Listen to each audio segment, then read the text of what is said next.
नमस्ते सेवारो welcome and welcome back to my YouTube channel. I hope तपाईँहरू सन्चै हुनुहुन्छ होला अनि म पनि एकदम सन्चै छु। न्यू डे न्यू ब्लगको साथमा तपाईँहरू सामु उपस्थित भइसकेको छु। आज चाहिँ म चोलुङ पार्कतिर आइरहेको छु।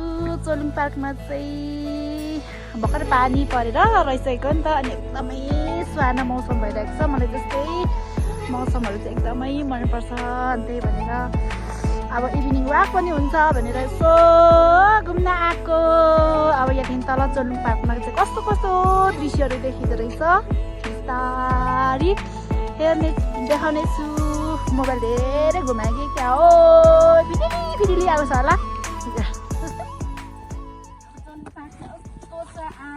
यताको मौसम अहिले त 6 बजिसकेको छ नि त अनि कोही छैन अनि हामीले चाहिँ एकदमै क्या आनन्द तरिकाले खुल्ला मन पारेर चाहिँ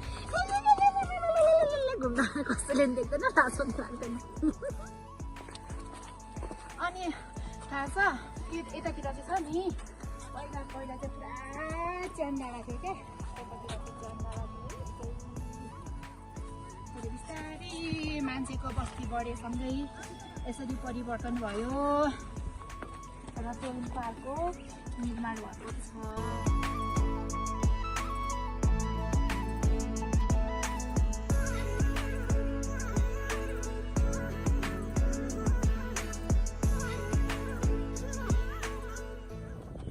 साथीहरू तपाईँले अर्को नयाँ कुरा थाहा छ?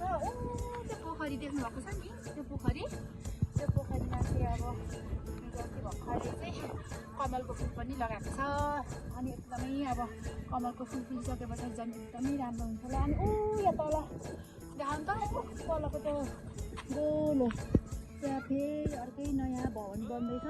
अब त्यो भवनमा चाहिँ भनिराखौँ अहिलेलाई होइन। पछाडि चाहिँ त्यो के भवन हो भन्ने कुरा चाहिँ हामी बिस्तारै अपडेट गराउँदै जान्छौँ।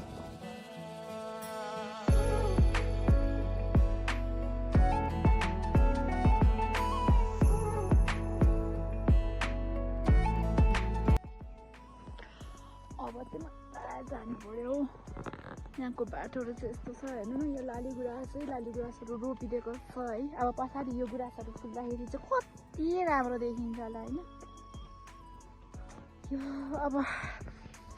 यो लाली गुराँस फुल्ने मौसममा अथवा हिउँ पर्ने मौसममा होइन यति यो बसन्तपुरमा चाहिँ यति भिड हुन्छ होइन। तपाईँहरू कहाँबाट आउँदै हुनुहुन्छ घुम्नको लागि यो ठाउँमा आउनुहुन्छ भनेदेखि चाहिँ पहिला होटलको व्यवस्था लजको व्यवस्था गरेर मात्रै आउनु होला है। यदि तपाईँहरू त्यतिकै योजना बिना होटल पाइहालिन्छ नि भन्ने तरिकाले तपाईँहरू आउनुभयो भने चाहिँ यहाँ चाहिँ होटल लज पाइँदैन है।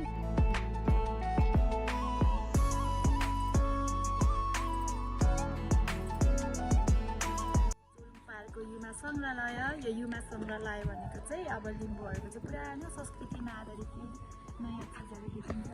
अनि यो घरको मान्छे नि खरको जान क्या कतिपय केटाकेटीले चाहिँ खरको जान भनेको के हो भन्ने कुरा पनि थाहा हुँदैन। अनि मैले एउटा कुरा चाहिँ बिर्सेँ कहिलेमा चाहिँ यहाँ एउटा चर्खा थियो अनि केटाकेटीहरूले चर्खाको बारेमा यसो देखाउँदा बुझाउनको लागि सजिलो भन्नको लागि चोलुङ पार्कमा छ नि त्यहाँ युमा सङ्ग्रहालयको अगाडि राखेको चर्खा भनेर म भन्थेँ त आज देख्दिनँ कहाँ गएछ। अनि अब म त पुरानो जमानाको मान्छे परेँ है। अनि कतिपय मान्छेले होइन केटाकेटीले चाहिँ थाहै छैन क्या झिङ्गटी भनेको के हो म्याम भन्नु। झिङ्गटी भनेको चाहिँ त्यहाँ देखेको झिङ्गटी भनेको। अनि पहिलेको मान्छेहरूले क्या झिङ्गटीको घर भएको होइन झिङ्गटीको घर भएको मान्छे झिङ्गटीको धुरी भएको मान्छे चाहिँ एकदमै धनी हुँदो रहेछ। एकदमै धनी हुँदो रहेछ होइन।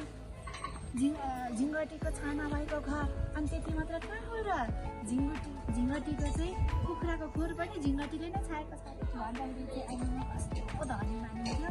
कतिको चाहिँ थाहा छैन झिङ्गटी भनेको चाहिँ कस्तो छ हेर्नु।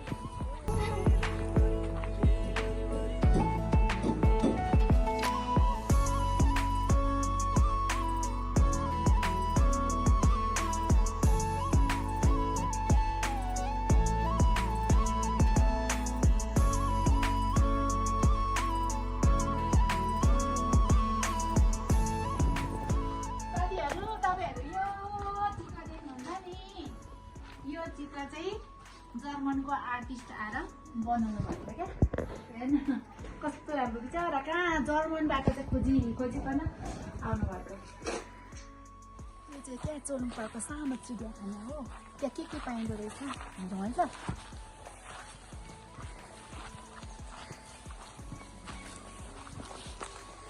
हामी पनि आएको ढोका कता पो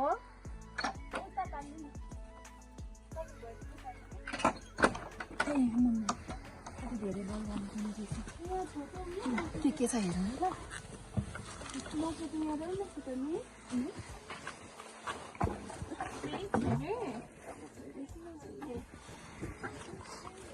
यहाँ चाहिँ क्या मयूर छ मयूर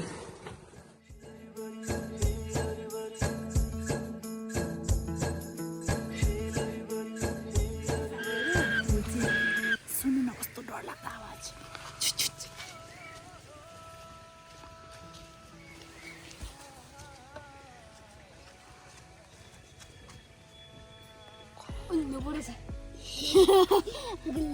आउनुहोस् है यहाँ चाहिँ कतिपय साना साना केटाकेटीहरूले चाहिँ क्या आजभोलिको नयाँ जेनेरेसनको केटाकेटीहरूले चाहिँ ढिकी के हो भन्ने कुरै थाहा छैन क्या ढिकीको बारेमा यहाँ छ हेर्नुहोस् है त यसरी चलाउने यहाँ चाहिँ मकै पनि हालिदिएको रहेछ पहिला म सानो हुँदाखेरि म धान कुट्नु पर्थ्यो होइन अनि एक्लै हुँदाखेरि त्यस्तो गर्दै यहाँ लगाउनु पर्थ्यो अरूले देखेको मैले त्यस्तो गरिनँ तर यस्तो साह्रो हात टुटेको छ कि त्यो टुटेको चोट चाहिँ मेरो हातमा अझै छ अनि यहाँ चाहिँ रहेको छ जातो अब यो जातो पनि दुई खालको हुन्छ एउटा मकै पिस्ने जातो हुन्छ अनि अर्को चाहिँ कोदो पिस्ने जातो हुन्छ क्या जातो दुई खालको हुन्छ तर यसमा चाहिँ दुईतिर मकै राखिदिएको रहेछ जातोको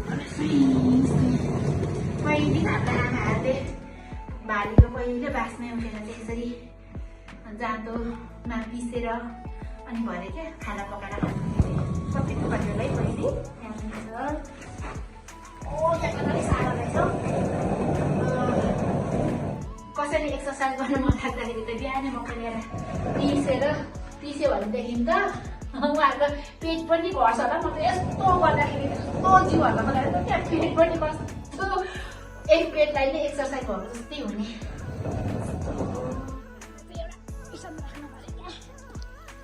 यो चाहिँ के होला यहाँ हाल्ने पनि भयो अब उतार्नै नसक्नु रहेछ यसको नाम चाहिँ के हो कमेन्ट गर्नु होला ल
भरे त घडी हेर्दा त पुरा अँध्यारो पो भइसकेको छ खाना पकाउनको लागि ढिलो भयो अब म पनि खाना पकाउनको लागि घरतिर जानु पर्यो तपाईहरुले अहिलेसम्म हेरिदिनु भयो साथ सपोर्ट गरिदिनु भयो मेरो त नयाँ भर्खर खोलेको मेरो त युट्युबको जन्म मात्रै भएको छ यसले चाहिँ कसरी अगाडि बढाउने कसरी पालन पोषण गर्ने भन्ने कुरा चाहिँ अझै बाँकी छ तपाईहरुले चाहिँ साथ सपोर्ट गरिदिनु होला भन्दै आजको भ्लग यही समाप्त गर्न चाहन्छु।